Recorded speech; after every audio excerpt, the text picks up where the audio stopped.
Libreng gupit daw ho para sa mga PDL, person deprived of liberty. Ito yung mga nasa Oblo, partner.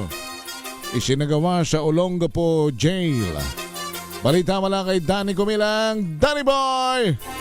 Sa ilalim ng pamumuno ni Jail Chief Inspector Darrell Grisula, Acting District Jail Warden, matagumpay na isinagawa ngayong Abril 27, 2026 ang programang Libreng Gupit sa Olongapo District Jail Male Dormitory.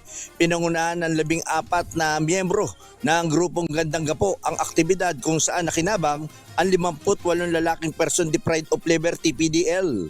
Layunin ng programa na itaguyod ang wastong kalinisan sa sarili, mapataas ang moral at mapanatili ang dignidad ng mga PDL sa pamamagitan ng simpleng serbisyong may malasakit.